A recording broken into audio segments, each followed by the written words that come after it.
আসসালামু আলাইকুম। এই পর্বে আমরা অষ্টম অধ্যায় থেকে যে বেসিক কনসেপ্টগুলো রয়েছে সেগুলো নিয়ে আলোচনা করার চেষ্টা করব।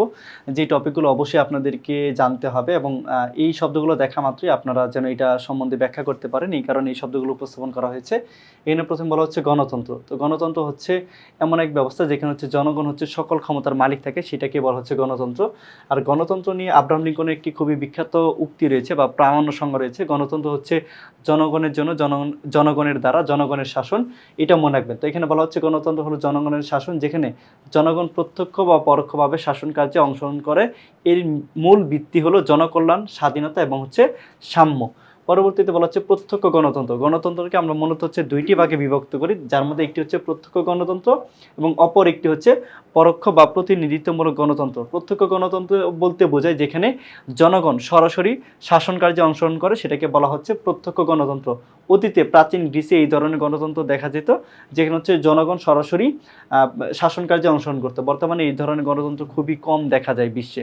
পরবর্তীতে হচ্ছে পরোক্ষ বা প্রতিনিধিত্বমূলক গণতন্ত্র, অর্থাৎ এখানে সরাসরি জনগণ শাসন কার্যে অংশগ্রহণ করে না, কিন্তু তাদের হয়ে প্রতিনিধিরা এখানে শাসন কার্যে অংশগ্রহণ করে, যার কারণে এটাকে বলা হচ্ছে পরোক্ষ বা প্রতিনিধিত্বমূলক গণতন্ত্র। এখানে যে লাইনটা বলা হচ্ছে যে পরোক্ষ বা প্রতিনিধিত্বমূলক গণতন্ত্র হলো এমন একটি শাসন ব্যবস্থা যেখানে জনগণ সরাসরি সিদ্ধান্ত না নিয়ে নিজেদের প্রতিনিধি নির্বাচন করে এবং সেই নির্বাচিত প্রতিনিধিরা জনগণের পক্ষে আইন প্রণয়ন ও সরকার পরিচালনা করে থাকে।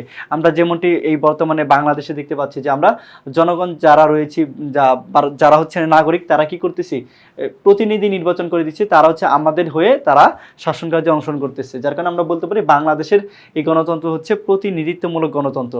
পরবর্তীতে খুবই গুরুত্বপূর্ণ একটি বিষয় হচ্ছে রাজনৈতিক দল। রাজনৈতিক দল ছাড়া গণতন্ত্র কল্পনা করা যায় না।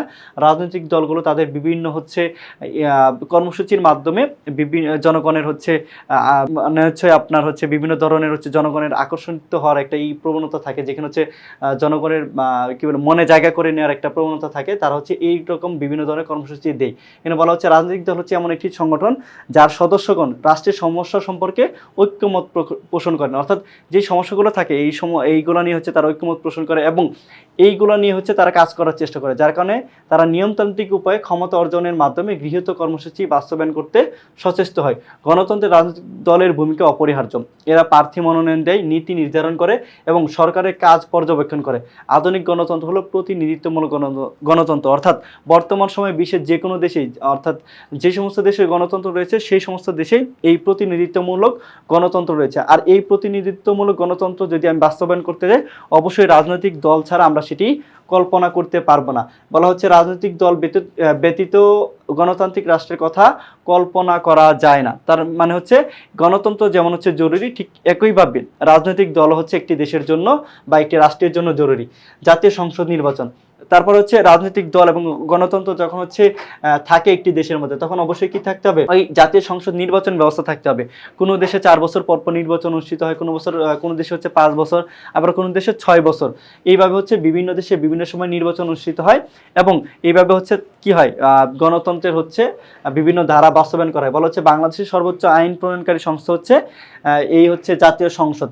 বলা হচ্ছে আইন প্রণয়ন কাজের জন্য অনুমোদন ও নির্বাহী বিভাগকে তদারকি করা। এটি জনগণের সরাসরি ভোটে নির্বাচিত, অর্থাৎ 300 জন হচ্ছে সরাসরি জনগণের ভোটে নির্বাচিত হয় এবং 50 জন হচ্ছে সংরক্ষিত নারী আসন থেকে নির্বাচিত হয়। পরবর্তী বলছে গণতান্ত্রিক মূল্যবোধ। গণতান্ত্রিক মূল্যবোধ বলতে বোঝা হচ্ছে আপনার মত প্রকাশের স্বাধীনতা, বিচার বিভাগের স্বাধীনতা, গণমাধ্যমের স্বাধীনতা, সাম্য ও ন্যায় বিচারকে মূলত বোঝানো থাকে। অর্থাৎ মূল্যবোধ বলতে হচ্ছে কোনো কিছু ভালো মন্দ বিচার করার ক্ষমতা বা বিশ্লেষণ। তার মানে গণতান্ত্রিক মূল্যবোধ বলতে বোঝা হচ্ছে গণতন্ত্রকে বোঝার যে হচ্ছে ভালো মন্দ বোঝার যে ক্ষমতা, সেটা হচ্ছে গণতান্ত্রিক মূল্যবোধ।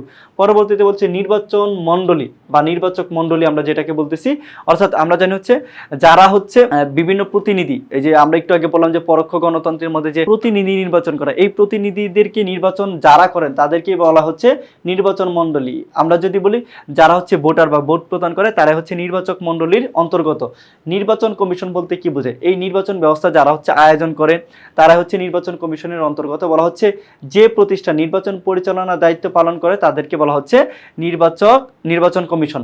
নির্বাচন কমিশন কি থাকবে, অবশ্যই স্বতন্ত্র থাকবে, স্বাধীন নিরপেক্ষ থাকবে এবং এই নিরপেক্ষ হিসেবে এই নির্বাচন পরিচালনা করে। প্রধান নির্বাচন কমিশনার ও অনধিক 4 জন নির্বাচন কমিশনার নিয়ে এই নির্বাচন কমিশন হচ্ছে গঠন করা হয়। ঠিক আছে, সর্বমোট আমরা বলতে পারি ন্যূনতম হচ্ছে এখানে কি থাকে, 5 জন নির্বাচন কমিশনার থাকে। তো এই হচ্ছে আমার এই অধ্যায় থেকে যে বেসিক কনসেপ্টগুলো ছিল অথবা গুরুত্বপূর্ণ যে শব্দসমূহ ছিল এগুলো নিয়ে আলোচনা। অবশ্যই এই শব্দগুলো মনে রাখবেন।